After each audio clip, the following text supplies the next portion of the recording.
Right. So first of all, hello everyone. Welcome to our presentation. And before I begin, I'd like to acknowledge that we are on the traditional territories of the Leguiltach people, and we honor the relationships we have with the First Nations here and to this day. So to begin, introduction, my name is Aria. I am the Adult Services Librarian here at the Campbell River Public Library. And I'm presenting with. I'm Megan Purcell. I am the Collections Manager and Archivist at the Museum at Campbell River. We are the museum and archives in Campbell River. And I am Crystal James. I am the president of the Campbell River Genealogy Society in Campbell River. I'm Jerry Harris. I'm just a person who was interested in what was happening with genealogy in Campbell River. Is that possible to be at this meeting, or am I in the wrong place? You're definitely at the right place, ma'am. Okay. All right, and with that, let's get started. I'm going to share my screen. And here's the right button. Okay, so we're going to start and go in order. First, apologies, Crystal, didn't put your name on this one. So I know, such a scandal. So we're going to start in due order. I will speak first, followed with Megan and then Crystal. And also forgive me if I am not looking at the screen during this time. I have a lot of notes. So to start again with introductions of who we are, and we're glad to be doing this. Megan found this lovely photo that we wanted to make sure actually got into the presentation of when we shared the same building.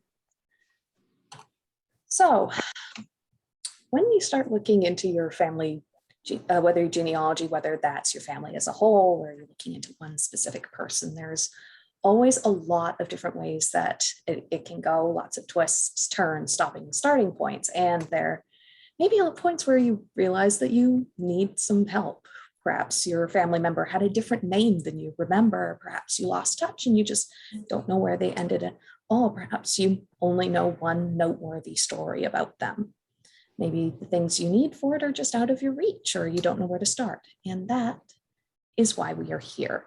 We've made this journey part of our specialties, whether that is finding the information that you seek or having the information in the first place. So this presentation is going to be sort of a breakdown of what we can each offer you in your genealogy journey. So sort of in order based on where you would start. So we're going to start with the library. So the public library's changed a bit in terms of how we have information. Most of our work is very focused now on being able to help people find it rather than holding it for ourselves. So most of the collection that we have in the branch or have access to is just reference books more on the process rather than genealogy information itself. So what we have primarily, we have books on genealogy. We have a few databases that can help support the information that you are looking for. We have a free version of Ancestry, and of course we have the librarians themselves. So I will go through these. First of all, we have genealogy books, this is more if you want to look into your entire family tree, but it can be really overwhelming to know where to start, especially if you have a really complex family history. So the books we have it can include how to start putting everything together online, how to map everything out on paper, or what kind of details you need and how to look at a document to find those details. For example, if I knew that my grandfather had a homestead, but I didn't know anything beyond him, I could use a reference book to learn sort of what kind of information I already have, how to use that information to find his next of kin in, say, a census, and then start actually putting together a family tree. But where would I look to find some of that information? We have a couple databases that can help. They're much more helpful when you have the start to find these pieces of information and put them together. For example, if you know that your long lost uncle was in a boat crash somewhere in BC in like 1993, or if you knew that your great-great-grandfather was present at the signing of some important document. So there's a few databases you can comb through on our website. The two I'll be referring to that I think personally are the most helpful are Canadian Newsstream and Points to the Past. So Canadian Newsstream is a full text search of over 500 BC and Canadian newspapers. This means that you can search through the articles themselves, not just the headlines. So whatever phrase you might need. This titles we have include access to are the Vancouver Sun, the Province, Times Colonist, Globe and Mail, National Post, the Ottawa Citizen, Winnipeg Free Press, and more. Content for some of these titles goes back to the 1970s, and the website is updated daily. For Campbell River residents, this has really easy access to back issues of some Vancouver Island newspapers up to the as far back as the 1980s. And Points to the Past is a bit different because it is a collection of primary sources, which there's over nearly 200 million pages of digitized historical content, which is maps, photos, newspapers, manuscripts, pamphlets, portraits, and a lot more. And this is about the 17th and 18th centuries in terms of timeline. This includes some historical newspapers like the London Times and The Economist. And there's collections from the Associated Press, the British Library, and the Smithsonian. So this is a really good resource from us for looking really far back into your family history. And the next resource I have to talk about is the library version of Ancestry. Now, the big question I've always encountered is what is the difference between the library version of Ancestry and the average version?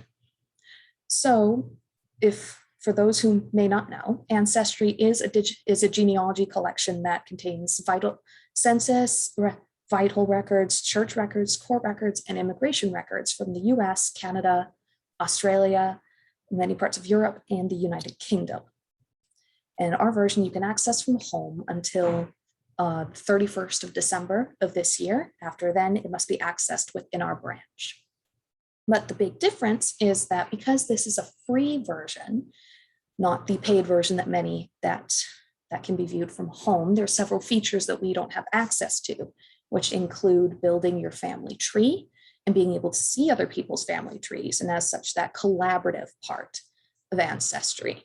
What we have is more of the start to look at records, and then you can save them and send them home to yourself, which if you found that Ancestry is really helpful, then perhaps you can look into it for your own use.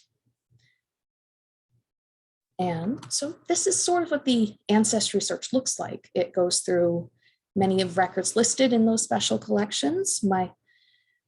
But my favorite part personally is the census records, because this helps find not just birth dates, but records of spouses and even the employment of people that I've been searching for. So of course you type in what information you have, and then you scan through the results. It can also include alternate spellings of a person's name, which may be both an obstacle and helpful because, of course, many of those old records are written in cursive and computers have difficulty, or even people have difficulty trying to read cursive. But once you found what you like, you can print it off or email it to yourself and save it for later. And then I'm not trying to toot my own horn, I promise. But the other final resource the library has is the librarians. So our main job nowadays, in addition to, of course, being the keepers of the books here, is that we can help you search for information because we know all of those good places to look. So this I found is really helpful in the past for the reference and requests I've had, or for people who aren't from Campbell River, who have been trying to search for things here. But it also is helpful for people who are just beginning and knowing where to start. I have a good example to speak to this later, but as such, what I do and what my coworkers do is more directional. If you decide that books and databases are not to your liking, you don't want to sit and pour through all of those, we can do a first look and help you decide which ones are actually worth it. Or if what you're looking for doesn't happen to be where we are in our resources, we can look through the other places we know. Like if there's a newspaper article you're hunting for that isn't on Newsstream, we can comb through some search engines and try and find it. And then ultimately, if you have exhausted the library's resources, then we know where to direct you next. So in the summary of it, the library's resources are a first step. We can tell you sort of how to start searching and where to start searching. And if you find that this is what you are really interested in and where you want to go, then we know where to tell you. But when it comes to finding more of the details about your local history or the more special collections, we move beyond the library and to the archive. And I will now pass the mic on to Megan. Hello. So, from the museum and archives perspective. So, as I mentioned before, I'm Megan Purcell. I'm the collections manager and archivist at the museum. So if you come in to do any genealogy research, I'm the one you're going to be speaking with. Next slide, please. I thought I'd start with a really quick overview of the museum.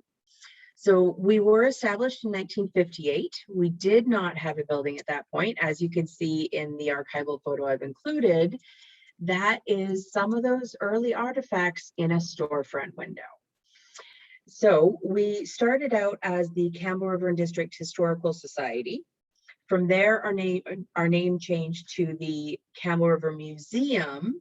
And from there, we became the museum at Campbell River, and that is our current name. And that really is reflective of what we're trying to do. We are located in Campbell River, but we go far past the borders of Campbell River in what we collect and have available in our sources. So we moved into our current building in 1994, which has not only the museum and all the exhibits, but we also have a research room down on the second floor, and that's where you'll come to do your research. We have been collecting archival sources since the beginning, since 1958, but it wasn't until 1977 that we actually formalized that into its very own collection. Next slide, please. So our collection area, it's quite vast. Some of it is quite remote, and it's quite the area. So I'm actually going to read out what our website says, which is that our collection area is the Northern Vancouver Island region, specifically from the Oyster River east to Desolation Sound and north to Rivers Inlet, including the offshore islands, west to Gold River and beyond to the outer coast at Oustavan Point, and north to the tip of Vancouver Island. So we're vast. A lot of it is remote. And we are a human history museum. Not that that's got a bearing on genealogy, but we don't collect bones. Next, please. Some of the archival resources that you will be able to look through if you come into the museum and archives include newspapers, births, deaths, and marriages indexes, books, which for us is a research library only. We are not a lending library. Vertical files, manuscript files, oral history recordings, photographs, and artifacts. Next, please.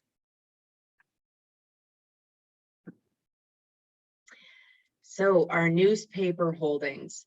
This is an absolute gem in our collection. And I have to say, it is the most popular thing we have in the archives. We constantly have people coming in who want to look at stories, articles, and you may not find exactly what you're looking for, but you will find some treasures along the way.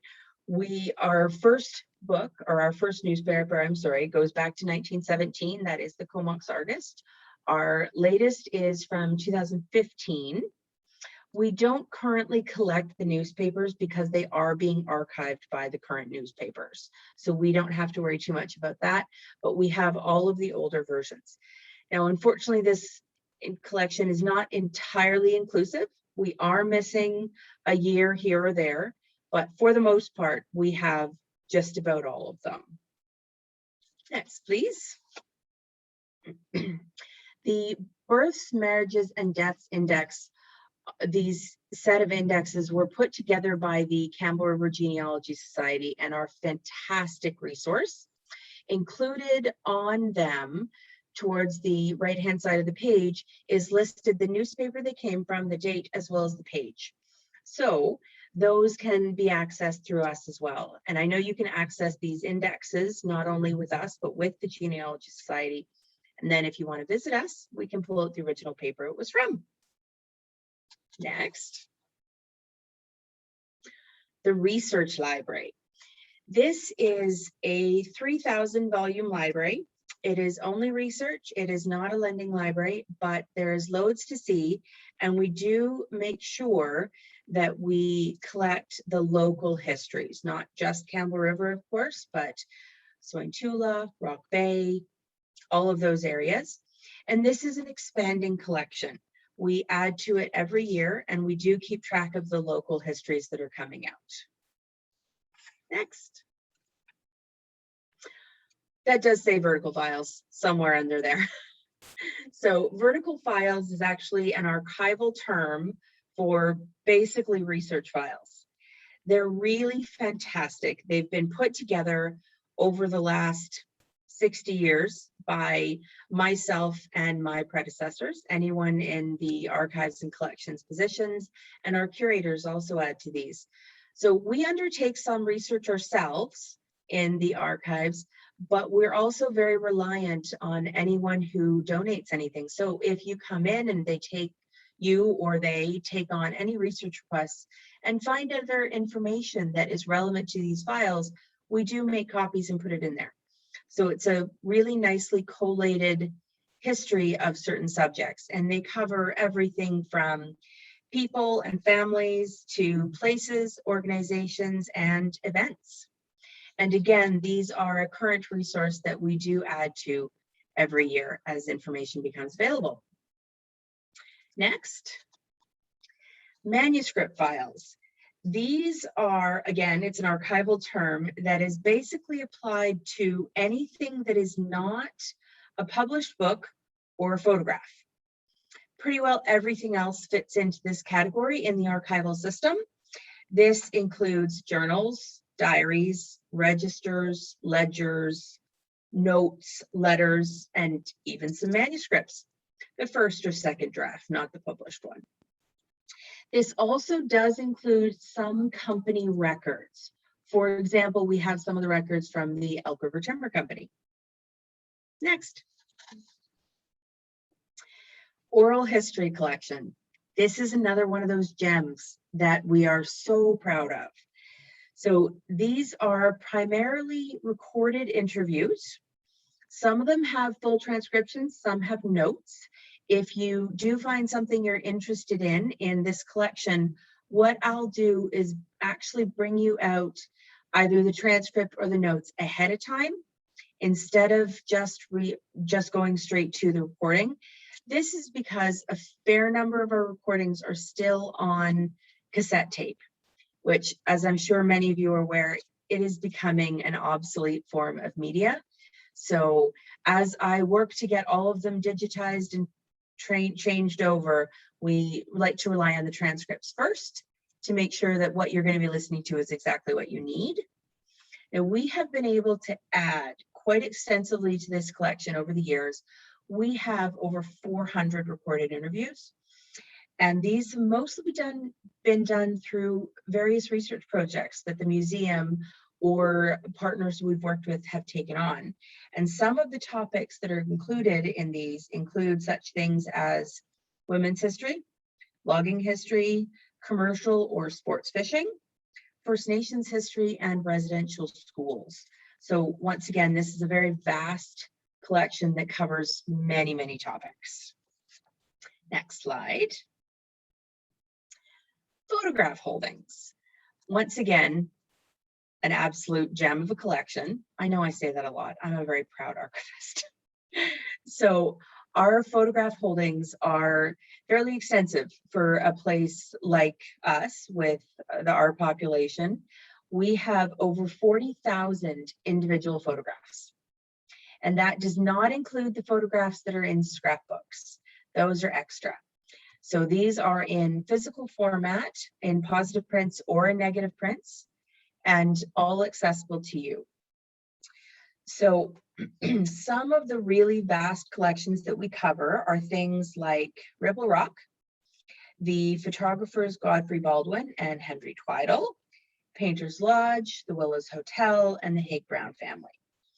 And also logging. Logging is one of our biggest collection of photographs and also probably our most looked at collection of photographs. On these, you can see just two of the photos in our collection.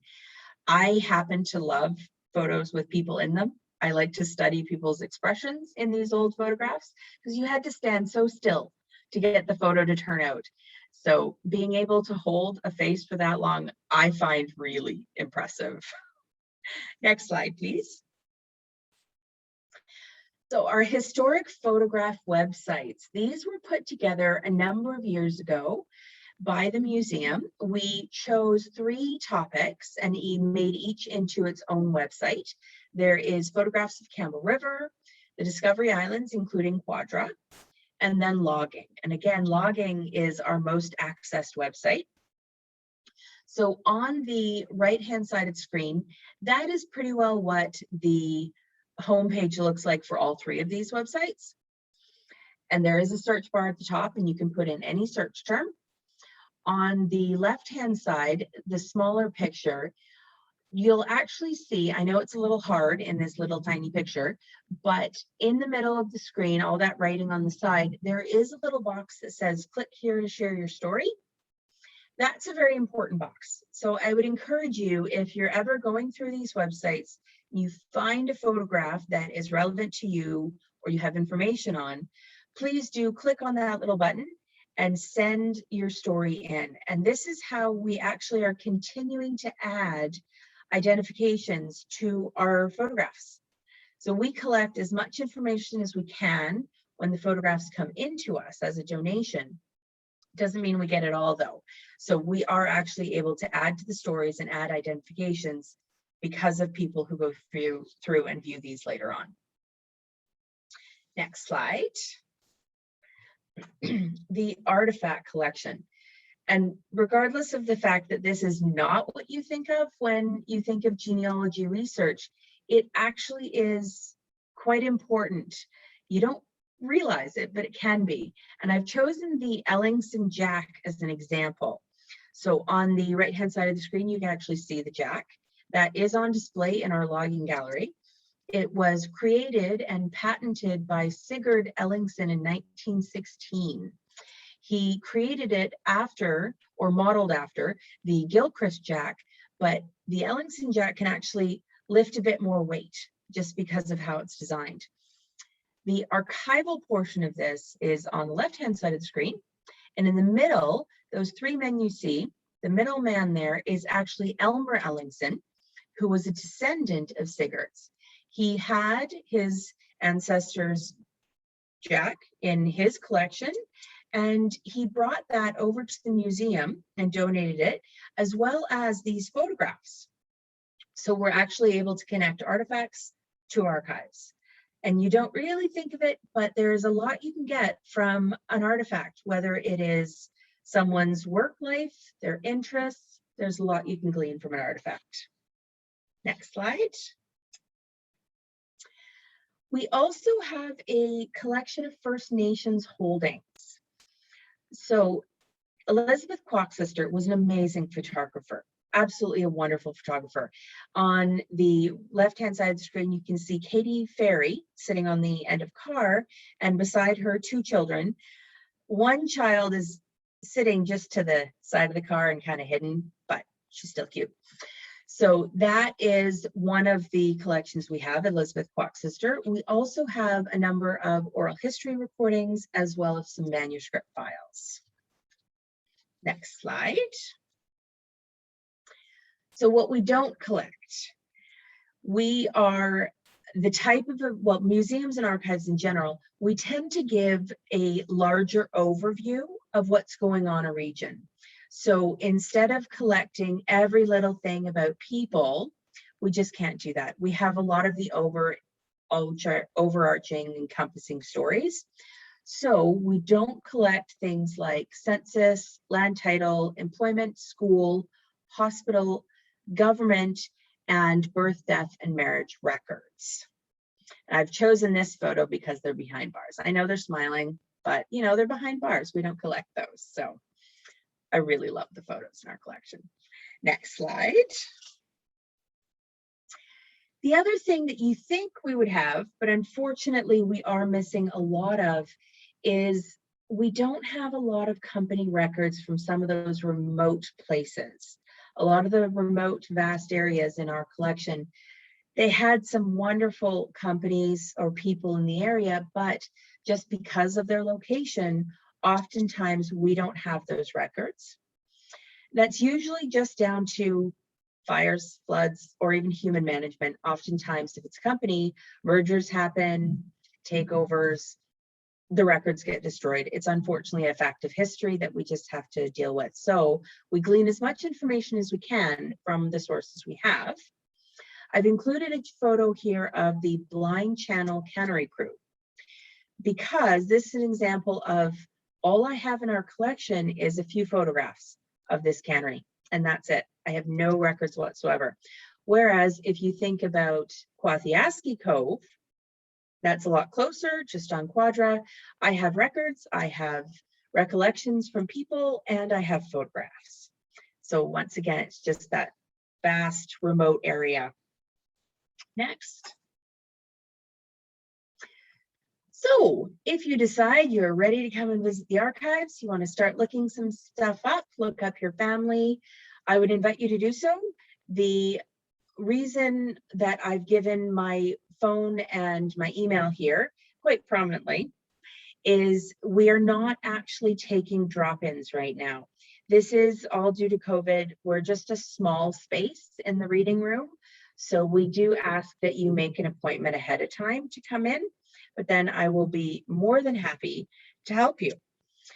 And I would also point out that the role of the archivist, which most people are not aware of, is my job is actually to make accessible the records in our collection. I will work with you and we'll try and find the information you're looking for, but the role of the archivist is not to do the research for you. So instead, I facilitate you doing your research and help out where I can. I'm happy to take any questions now, or you can wait until the end. And I'll pass it over to Crystal.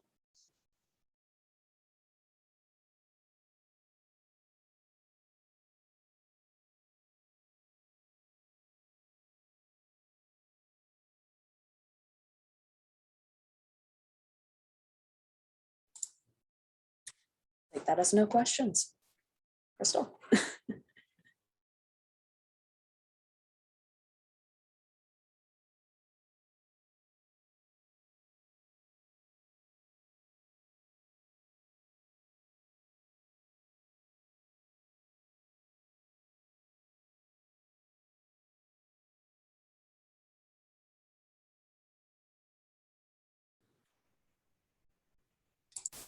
Crystal, you're muted.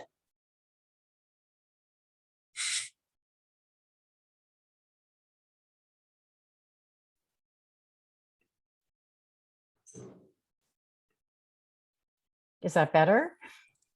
Now we can hear you. Sorry about that, guys. As Aria said earlier at the beginning of her presentation is that each time we meet, the Campbell River Genealogy Society recognizes that we're on the traditional lands of the Likeldo First Nations peoples. We are a nonprofit society, and we acknowledge that for some of our funding for education and operations, it comes from a BC gaming grant. I'm just going to begin with a little bit of the history of our society as we look at this lovely photo. The CRGS officially started as the Campbell River Genealogy Club 35 years ago in the spring of 1986. I just can't believe it's been that long. A handful of family history buffs began meeting monthly in a classroom at the Carey High Secondary School. There was no genealogy library and no space for the group to house their books in the new Campbell River branch of the Vancouver Island Regional Library.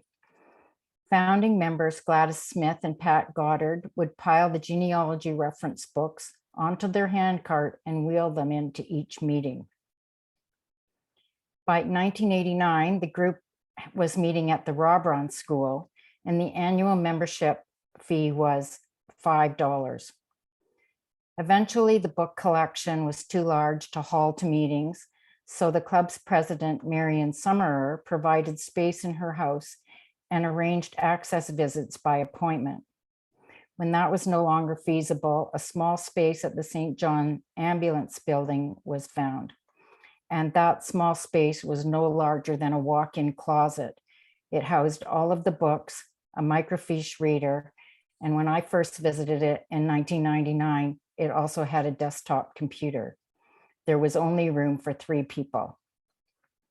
St. John's also allowed for the use of their classroom for the monthly meetings, so that was a big boon. We later moved to a larger space at another location downtown in the mid-90s, but through much fundraising, increasing membership, and our expanding library collection, we eventually outgrew that space and found our current home at the newly constructed Maritime Heritage Center in 2004. And we became a society under the BC Society Act in 2002 with a significant number in our membership. Okay. Our library is located in a large room on the 2nd floor of the Maritime Heritage Center. There is an elevator for those with mobility concerns. It houses the tools and resources for your family history journey. We have computers for visitors to use, or they can bring their own and connect to our Wi-Fi. Our in-library subscriptions can be accessed from our computers or your own. By far, our greatest resource is our librarians. 2 librarians are on duty during open hours.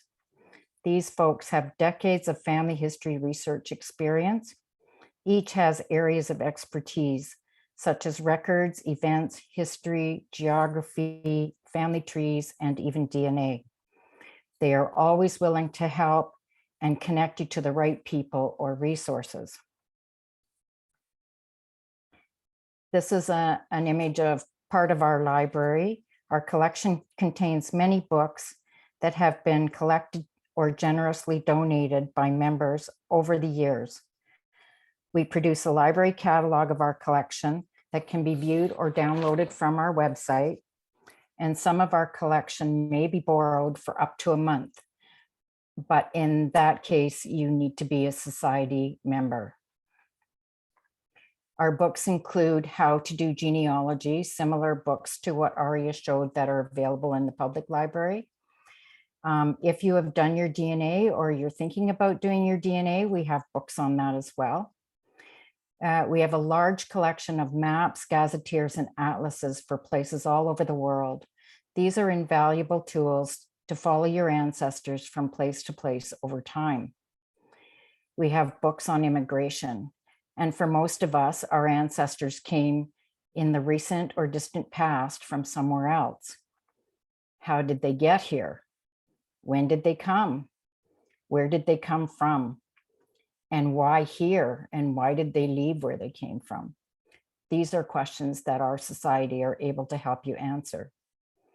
We also have numerous birth, marriage, and death transcriptions and cemetery recordings. These are mostly Canadian, and the local ones were collected and published by our own society. One of our ongoing projects is the obituary clipping file from our local newspapers since the mid-1980s. This has been indexed and digitized by volunteer members. We also have collected births and marriages on index cards since the mid-80s, but these have not been digitized. So a visit to our library would be required, and this is our really fancy file cabinet that has all of those cards in it.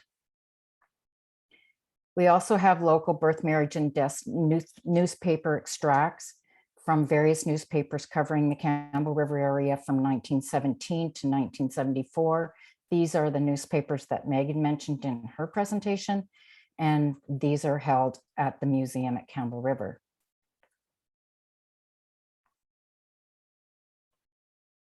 We also have a large collection of middle and secondary school yearbooks ranging from 1948 to 2008. Many of the class photos have been digitized and the students have been identified in our class photo project. The collection has most of the yearbooks, but we still have a few gaps.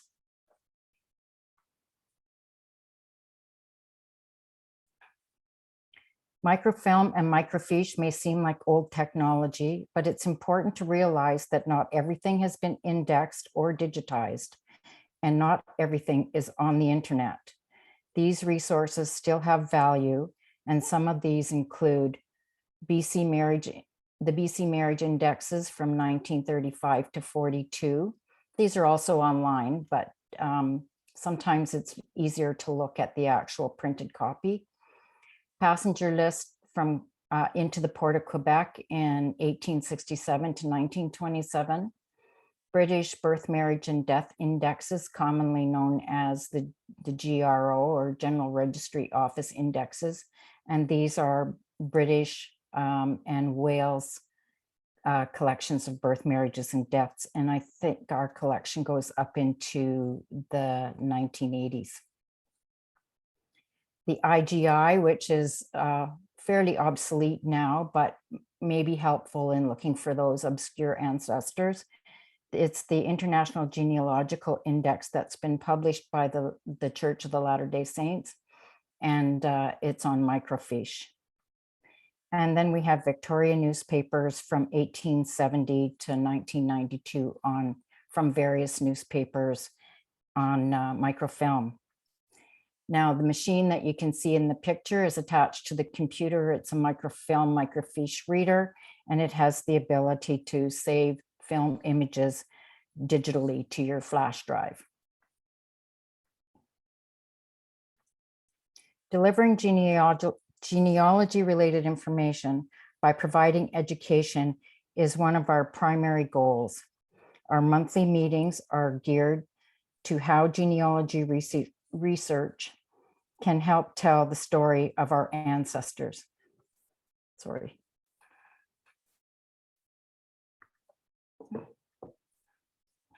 We have workshops and special interest group meetings outside of our regular monthly schedule, and these usually focus on how to use resources, research, genealogy, software, and online trees. Presentations and workshops on understanding concepts such as DNA are quite popular. We offer for a nominal cost some useful research aids such as starter kits and charts. And we have a special kit called Letters to My Family that has several sheets of specialty paper and suggested topics to write about. These are also include a guide to prompt those memories and that you may want to share with your family. In the image here, I just showed 2 of the family tree charts that we have, but we actually have, I think, 6 different versions of pedigree charts in our library available. We also have online resources. We are an affiliate library to the Family Search site, which is run by the Church of the Latter-day Saints. It holds billions of historical documents, most of them digitized from all over the world. It's free to everyone. However, not all can be seen from the comfort of your home. Many have special restrictions that can only be viewed at a family history center or an affiliate library such as ourselves. We are also affiliate members of the BC Genealogical Society, which gives us privileges and access to their holdings and their education events for free. We also have the Ancestry Library Edition that Megan says they also have at the City Library. We can only offer that to you if you are in our library, so you may wish to use that at home through the Vancouver Island Library System for now.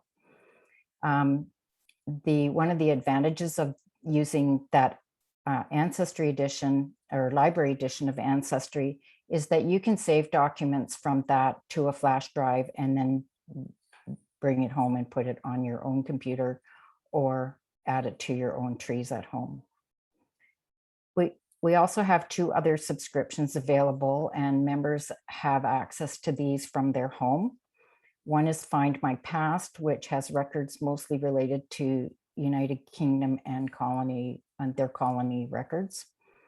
And Legacy Family Tree Webinars, which is education videos and recordings with handouts on any subject pertaining to genealogy or the technology needed to do genealogy. I just wanted to mention that we have some special projects that are underway and ongoing. We have several indexing projects and are in the process of creating databases that will be searchable on our website. These lists can help you find your local ancestor in a certain time frame and provide clues that can lead you to more information. This is a list of some of the projects that are currently underway or completed. Okay. This special project occurs every year for the month of November. We place flags at the graves of all the men and women who have served in any military capacity anywhere. Through the Cemetery Veterans Project, volunteer members of our society have attempted to identify every individual who served and collect some information about them. The photo on the left is our Elk Falls Cemetery with the flags in position, and the stone on the right depicts a World War I veteran that's in the Campbell River Cemetery on Highway 19. The World War I veterans also get a placard that has some biographical information about them. So as I wrap this up, I wanted to show you our website. This is the home page, and the address, you can see that at the bottom of your slide, and I think I had it on every other slide as well. In addition to the tabs along the top, you'll find our library hours, a link to our calendar of events, a link to join our Facebook group, and any upcoming special events. We do have a seminar coming up on November the 6th. Leslie Anderson, a representative from Ancestry.ca, will speak to us on 2 topics: online trees and searching, and powering your research using Ancestry DNA. This upcoming seminar is free to CRGS members. We also have a discounted membership at the end of each year from now to the end of December, and this will allow you to take advantage and to sign up for the seminar and enjoy some of the perks of being a society member. That discounted membership is $15. Our mission at the Campbell River Society is to provide a place where people in Campbell River and the area can obtain information about family history research and access expertise and resources. Our purpose is to promote the study of genealogy and genealogical research.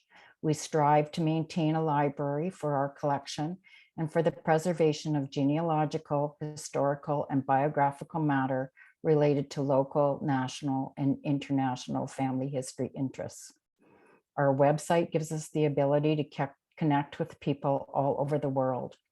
And it continues to be a work in progress as we are adding indexes and projects to the database tab, and will soon be announcing lookup and research services on our site.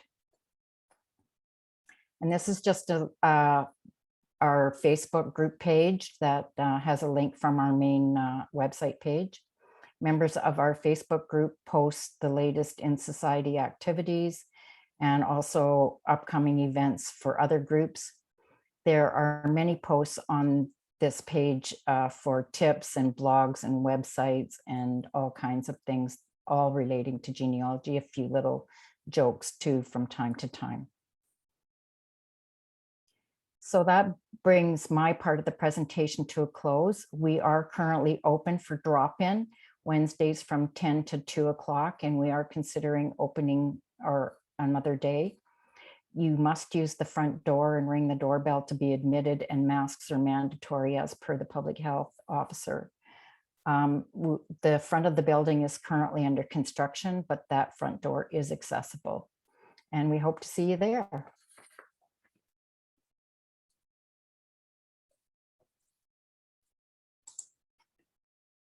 Great, well, thank you, Crystal. So to cap it off, we do have one example of what it would be like to embark on your first genealogy step.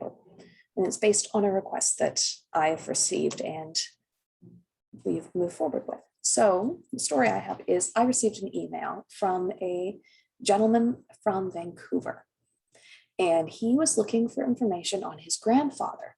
He had a name and he had one very significant event that was attached to his grandfather's history, which was that his grandfather had been in the process of driving somebody to the Campbell River hospital after an injury at a logging camp, and then proceeded to have a heart attack in the hospital parking lot and died on site, like on the spot.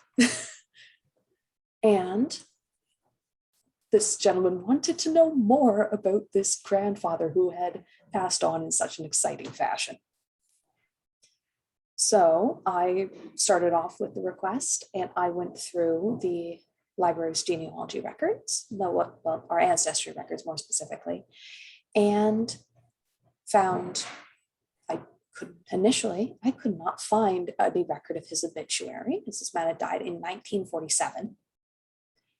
And I did find a couple possibilities as to his birthday, but he had a very unique first name. His name was, I believe, a Norwegian fella named Sigvard. And that got misspelled many times in cursive, so many times. So I had a name, an approximate date, and I knew that he was a logger and he had died at this point.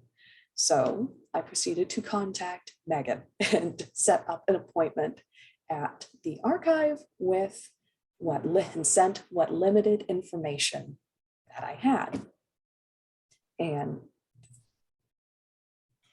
what did you get for me? And then she visited the archives.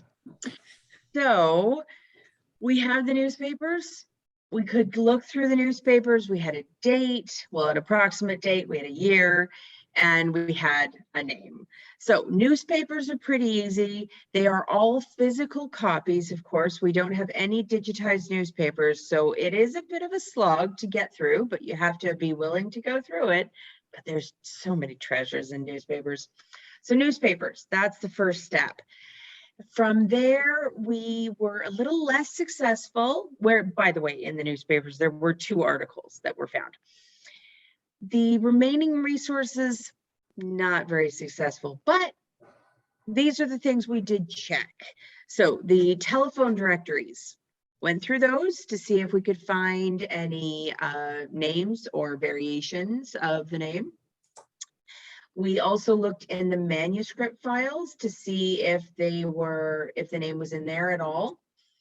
Now, because we knew he was a logger, we could also look into logging companies in the area. So you can look in the manuscript files, the vertical files, oral history collections, all of those for both Sigvard his name as well as the companies and anything like that. And oftentimes a dramatic event, having a heart attack in the hospital parking lot, will make it into the newspaper, and that newspaper article will oftentimes make it into the vertical files. So there is a lot of correlation between all of them. Now, as I said, unfortunately, we didn't find anything else about Sigvard in any of the other resources except for the newspapers. But while Aria was visiting, we did go through a number of resources to try and find him.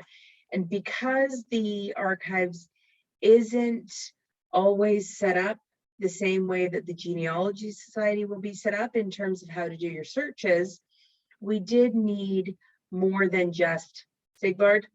We needed a year. We needed that he was a logger, but from there we were able to run the searches. And we found some interesting articles.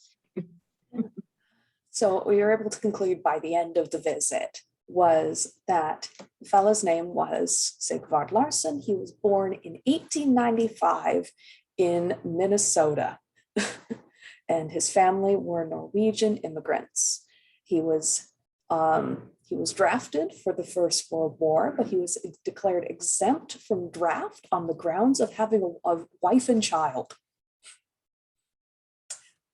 Then the records named him as a contractor who worked for a company called Bay City Construction. Which did some work with Macmillan Bloedel, the logging company that was out here, that he was likely living then at Camp 5, based out in Menzies Bay. And we confirmed that for certain that he had passed away in 1947 and that he was buried in the North Vancouver Cemetery as per his family. And after having sent this information on, I promptly told the grandson that if he had any other questions, which is the main part of my job really with genealogy, is to look at people and go, if you really want to do this, you go talk to the Genealogy Society because they know what they're doing. And they have more information than I have. But with that, I think we come to the end of everything I have to say. So if you have any questions, you can either type them into the chat or raise your hand and wiggle it, and I will attempt to flag you down. But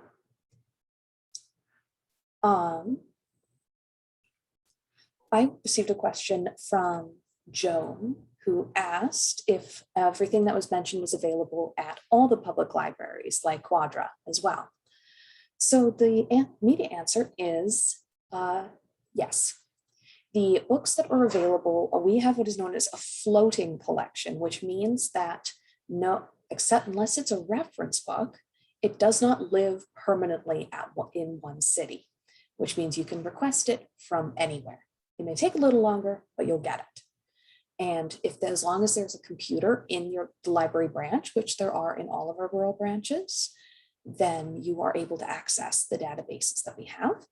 And there is only one me who lives in Campbell River, but my jurisdiction, for lack of a better term, is Quadra, Cortez Island, Sayward, Gold River, and Tassus. So anyone within those libraries can write to me and ask for assistance, and I will do my best. Right. And I see Rick has raised a hand. I got a quick question for Crystal, probably. I've started my family tree, but I'm having problems with getting the information correct, but particularly when I have orphans and adoptions and everything. So I have like 2 parents for 1 person sort of thing. If I came into your drop-in, could I get assistance for that? Absolutely. That's our specialty. And That's we good. know So that there is multiple relationships between individuals and adoption and these days same-sex marriages and all kinds of stuff. And we have workarounds for all of it. excellent. So And so if I came in with my iPad, which has my family tree on it, you could help me with that. Yep. Excellent. Thank you. Yeah. Come on down.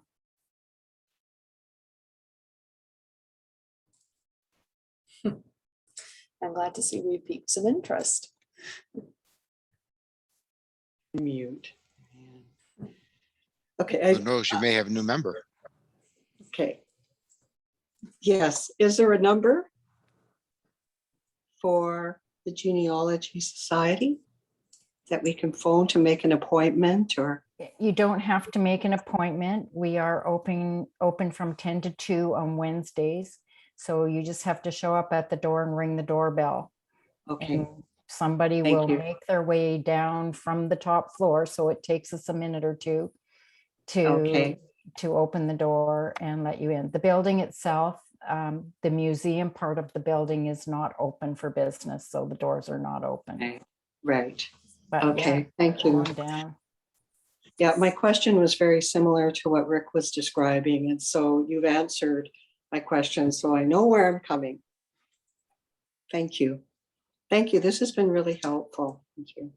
One of the things that we've observed over the last few years is that a lot of genealogists or even beginning genealogists are working alone. They're working by themselves because that is what the internet has done for us. It's offered us all of these wonderful records and everything, but it hasn't offered us that communication with other people that have been doing genealogy for years and have loads of knowledge and have worked through all the problems and questions that you guys are having that are just starting out. So yes, it's worthwhile to talk to people that are of the same mind, and they're not your family who tend to glaze over when you start to talk about this stuff. That most of them are not interested at all in what are you doing with all our dead relatives. Like, anyway, the stories behind the dead relatives are what we're looking for.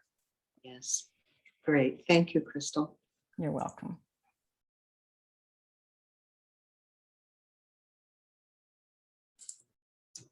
All right, do we have any other questions?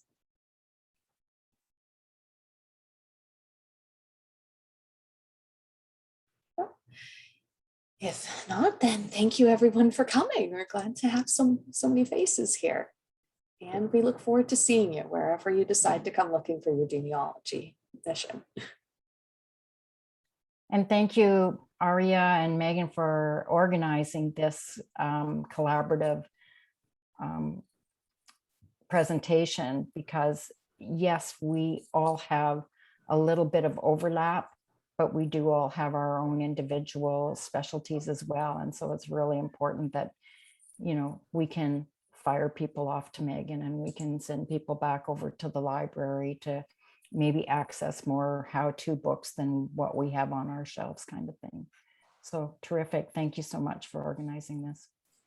Thank you. It's worked very well for those of us who are not from Campbell River as well, because I now have a source of some help, which I'm going to appreciate when I come and see Crystal.